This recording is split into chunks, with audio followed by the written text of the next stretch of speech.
পৌঁছতে পারে না। আর তাই তো সে ষড়যন্ত্র করতে থাকে কিভাবে সূর্যের কাছাকাছি সে পৌঁছবে। না না না না, কোনোভাবেই না, কোনোভাবেই সম্ভব হচ্ছে না সূর্যের কাছাকাছি যাওয়া। কি করে যে আমি কি করব আর কিভাবে ওর কাছে যাব? আর ওর কাছে গেলে তো ও আমাকে দূর দূর করে তাড়িয়ে দিচ্ছে। সে খাবার নিয়েই যায় বা অন্য কোনো কারণেই যায়, ও ও যেন কিছুতেই আমার সাথে কোনো কথাও বলতে চায় না। আর ও যদি আমার সাথে কথাই না বলতে চায়, তাহলে আমি কি করে ওর মাথাটা ঘোরাবো? আর তাছাড়া ওর মাথা যে আমাকে ঘোরাতেই হবে। আর তাছাড়া হাবু মানে আমার স্বামী তো। শঙ্খিনী আর পঙ্খিনী মালাকে দংশন করার জন্য মালার কাছে এগিয়ে যেতে থাকে। মালা শঙ্খিনী এবং পঙ্খিনী দুজনকে দেখে ফেলে আর সে বড্ড ভয় পেয়ে যায়। এ কি, এটা আমি কি দেখছি? এদিকে দুটো সাপ, এই সাপ দুটো দেখে আমাকে দংশন করার জন্য আমার দিকে এগিয়ে আসছে। ওরে বাবারে, এখন এখন এই সাপের হাত থেকে আমি কি করে নিজেকে বাঁচাবো? আর তাছাড়া এখন তো ভোর হতে চললো প্রায়, আর সবাই তো মনে হচ্ছে ঘুমিয়েও পড়েছে। তাহলে তাহলে কি করবো এখন আমি? না না, ভয় পেলে চলবে না, আমাকে এখন এই সাপ দুটিকে তাড়িয়ে দিতে হবে এখান থেকে, না হলে মনে হচ্ছে ওরা আমাকে দংশন করে দেবে। কিন্তু কিভাবে কিভাবে ওদেরকে তাড়াবো আমি? তখনই মালা দেখতে পায় সেখানে একটি লাঠি পড়ে আছে আর সে সাথে সাথে সেই লাঠিটা হাতে তুলে নেয়। এই তো পেয়েছি, এবার আয়, আমাকে দংশন করবি না? তোরা তো কিছুতেই আমাকে দংশন করতে পারবি না। আর আমি খুব ভালো করে বুঝতে পারছি যে তোরা তোরা নিশ্চয়ই আলোর পাঠানো সামসা। আলো তোদেরকে পাঠিয়ে আমাকে দংশন করে মেরে ফেলার জন্য। কিন্তু কিছুতেই তোরা আমার কিচ্ছু করতে পারবি না। তার আগে লাঠি দিয়ে তোদের দুজনকে আমি শেষ করে দেব। এ কথা বলে মালা শঙ্খিনী আর পঙ্খিনীকে মারার জন্য প্রস্তুতি নিতে থাকে। আর তখনই শঙ্খিনী তার মুখ থেকে একটি শক্তি প্রয়োগ করে আর সাথে সাথে মালা মাটিতে লুটিয়ে পড়ে। আহ, বাঁচাও! এরপর সাথে সাথেই মালা মাটিতে পড়ে অজ্ঞান হয়ে যায়। মালা চিৎকার শুনে সূর্যের মাও ঘর থেকে বেরিয়ে আসে। এ কি, কি হলো কি মালা? তুই এভাবে চিৎকার করে এভাবে মাটিতে পড়ে গেলি কেন? এ কি, মালা তো নড়াচড়া করছে না, কি হলো কি ওর? মালা, ও মালা, কি হয়েছে তোর? কথা বল মা। এ কি, এ দেখছি দুটো সাপ। আরে এই সাপ দুটি এলো কোথা থেকে? তাহলে কি এই সাপ দুটি মিলে মালাকে দংশন করে দিয়েছে? সূর্যের মাকে দেখেই শঙ্খিনী এবং পঙ্খিনী সেখান থেকে তাড়াতাড়ি করে চলে যায়। সকাল হয়ে যায় আর সকাল সকাল রাজকনকরূপী কায়াকার রাজপ্রাসাদ থেকে বেরিয়ে রাজ্যে বেরোনোর উদ্দেশ্যে রওনা দেয়। কি মহারাজ, আপনি নিজে এভাবে একা একা বাইরে বেরিয়ে এলেন যে? আমাদেরকে ডাকলেই তো আমরা আপনার সামনে গিয়ে হাজির হতো। আপনি শুধু শুধু এত কষ্ট করে এখানে আসতে কেন গেলেন বলুন তো? আসলে আমাকে এখন রাজ্যে বেরোতে হবে, আর তাই তো আমি নিজেই চলে এসেছি। কারণ রাজ্যে আমার বেশ কিছু কাজ আছে। সেটা না হয় বুঝলাম, কিন্তু আপনি রাজ্যে যাবেন এভাবে পায়ে হেঁটে নাকি?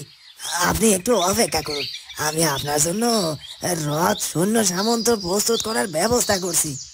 না না, আমার এখন রথ বা সৈন্য সামন্ত কোনো কিছুরই প্রয়োজন নেই। আমি নিজে পায়ে হেঁটে রাজ্যে যেতে চাই। আর তাছাড়া আমি চাই তুমি আমার সাথে চলো। হ্যাঁ হ্যাঁ, অবশ্যই অবশ্যই মহারাজ, আপনি আমাকে আদেশ করুন, আমি অবশ্যই আপনার সাথে যেতে চাই। চলুন মহারাজ। হ্যাঁ চলো।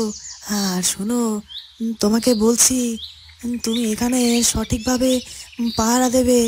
আর বাইরে থেকে যেন কেউ আমি না ফিরে আসা পর্যন্ত এই রাজপ্রাসাদে প্রবেশ করতে না পারে। আর তাছাড়া আমি খুব ভালো করেই বুঝতে পারছি যে তুমি আমাকে রাজা হিসেবে মানতে চাইছো না, তবে তাতে আমার কোনো সমস্যা নেই। তোমার সাথে আমি বোঝাপড়া পরে করব, আগে আমি আমার কাজ সেরে আসি। আর এই সময়ের মধ্যে যদি পারো নিজেকে শুধরে নাও, না হলে মহা বিপদে পড়ে যাবে। এ কথা বলে কায়াকার আর প্রহরী সেখান থেকে রাজ্যে যাওয়ার উদ্দেশ্যে বেরিয়ে যায়। এটা কি হলো? উনি কি করে জানলো যে আমি ওনাকে রাজা হিসেবে মানি নাই? তাহলে কি ও রাজগণকে সবকিছু বলেছে নাকি? হ্যাঁ হ্যাঁ, সেটাই হবে। কারণ একমাত্র ওই তো জানে যে আমি রাজগণকে রাজা হিসেবে মানতে চাইনি। আর তাই তো সে রাজগণককে সব কিছু বলে দিয়েছে। আর তাই তো রাজগণক আমাকে এভাবে শাসিয়ে গিয়েছে। আর সব থেকে বড় কথা হলো, রাজগণক তো সত্যি সত্যি এই রাজ্যের সব দায়িত্ব নিয়ে নিয়েছে। এমনকি রাজ্যের সবাই রাজগণকের রাজা হিসেবেও মানতে শুরু করেছে। তাই আমারও মনে হয় আমাকেও রাজগণককে রাজা হিসেবে মেনে নেওয়াটাই ভালো হবে। কারণ কারণ তো কোনো সমস্যা নেই, তাহলে আমি কেন শুধু শুধু বিপদ ডেকে আনবো? যাই হোক বাবা, এখন আমি আমার কাজ করি, তারপর রাজগণক ফিরে এলে তাকে না হয় মহারাজ বলে সম্বোধন করেই দিব। কি বলছেন কি আপনি আমার সামনে? কি বলছেন কি? আপনি আমার সামনে দাঁড়িয়ে আছেন, কিন্তু আপনার আপনার এই অবস্থা কি করে হলো? আর তাছাড়া আপনি এখন পর্যন্ত বলেননি কে আপনি, আপনার পরিচয় বা কি? আর তাছাড়া আপনার কণ্ঠ শুনে আমার কেন মনে হচ্ছে যে আপনি আশকাপ রাজ্যের রাজকনক? হ্যাঁ আলো, তুমি ঠিকই বলেছ। আমি আর কেউ নই, আমি ওই আশকাপ রাজ্যের সেই হতভাগা রাজগণক। এখানে এভাবে গাছে পরিণত হয়ে গেছি। কিন্তু এটা কি করে সম্ভব? আর এখানে আপনি কেন এসেছেন? আর কি করেই বা আপনি এভাবে এরকম গাছে পরিণত হয়ে গেলেন? বলুন বলুন আমাকে। আসলে আলো, আমি তোমার কাছে যাওয়ার জন্য তোমাদের রাজ্যে গিয়েছিলাম, কিন্তু তোমার দেখা পাইনি।